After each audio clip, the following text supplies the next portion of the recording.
then you have to hold it until it goes all the way up. This here is where your fuel goes. It takes regular diesel. It does not make a difference if it's on-road diesel or off-road diesel. It burns the same. This here is your roll bar. It does fold down. There's pins here and over here. If you need to get under a low overhang, you can fold it down. Okay. We do recommend leaving it up, especially if you're using the backhoe, just because when you're using the backhoe, there is more likelihood that it tips over. So, okay. There are holes pre-drilled in here. So if down the road you want to add lights or a fire extinguisher or anything else, never drill a hole into your roll guard. It will void the warranty. It will kill your resale value. It will no longer protect you. So that's what those pre-drilled holes are for. Okay. You do have a cup holder over here. Right here you have a little cubby to put stuff, and there is a 12-volt outlet in there if you want to charge your phone or have a pizza maker or anything else. Seat belt clicks over to there. Your armrests are here. And this lever right here reclines the seat. So if you just want to chillax while you're out mowing, you can do that. Now, to spin the seat around for the backhoe mode, it's a little tricky the first couple times you do it. Then once you figure out the routine, it's pretty easy. So you lift up on this lever down here that says pull up. You pull up on that, and it will lift.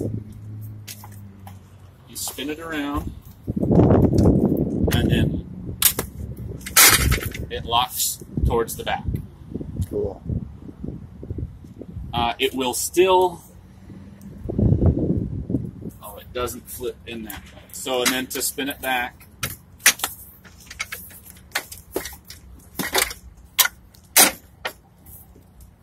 now, when it's in the reverse mode, or the standard mode, there's a lever back here that you can raise and flip it forward. So if you do have to park it out in the rain or something, that way you don't have a wet seat. There is a little cubby hole back here. If you want to keep your manual in it, you can. You don't have to. There is an operator presence switch over here. It senses when someone's sitting in the seat. It will not let you drive without someone in the seat, and it will not let you engage the PCO without someone in the seat. So something to keep in mind. On the backhoe, pretty simple operation. The diagrams are here as far as which lever does what. These center two levers lower down your stabilizer feet. So when you're going to use your backhoe, you take your front end loader and push it all the way down on the ground so that it lifts your front tires off the ground a little bit. Then you put your stabilizers down, same thing. You want to pick as much of the weight up off the tires as you can, as safe. You still want to be level, so if you're on a bit of a hill, you'll need to push one down more than the other so that you stay level.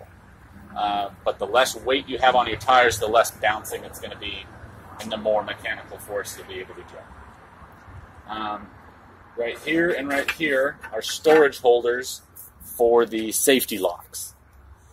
So it's down, so I can't lock them. But the short one goes right here, and that stops it from rotating side to side.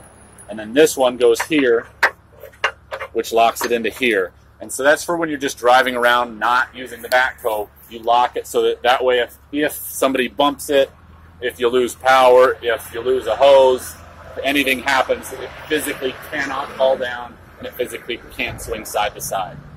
So when you're using it, you just pull these out, and you keep them right there. When you're ready to disconnect the backhoe, it's the same procedure as your in-laws. You'll set the dipper arm down just like this. You'll set the feet down just a little bit, and you just want to take the weight off the machine. You don't want to pick it up. You just want it to be neutral. Then there's a lever here and a lever here, and those will press down. Now, if it's really hard to flip those down, that means you're either not picked up enough or you picked up too much, and you're putting too much pressure on it. So you just kind of got to find that sweet spot, and those will just flip right open. Once those are open, these two jaws will open up, and then you use your stabilizer feet to pick it up a little bit, and then your dipper arm to push down, and again, you'll pick itself up and off. Then once you do, you disconnect the hoses. And then this one gets returned back into here to complete the circuit. And then you can drive the tractor away. And this is all spelled out in the owner's manual. There's also a ton of we'll never have to online. do that if we don't ever take this backhoe off, though, right? Well, if you never take it off, but you have to take it off if you want to use your 3-point to grade or to rototill or anything else. It's really not a hard process. The first time you do it, it's kind of scary, and it'll probably take you 20 or 30 minutes. Once you get the hang of it, it's maybe a 5-minute deal. It's super simple. Cool. Nice. And it's the same procedure on your in-laws, so he could probably do this blindfolded. Okay. And then your 3-point arms will connect here, here, and then there's a couple more points down there, but they all just pin together. Very easy, very straightforward. Any questions? Can't think of any.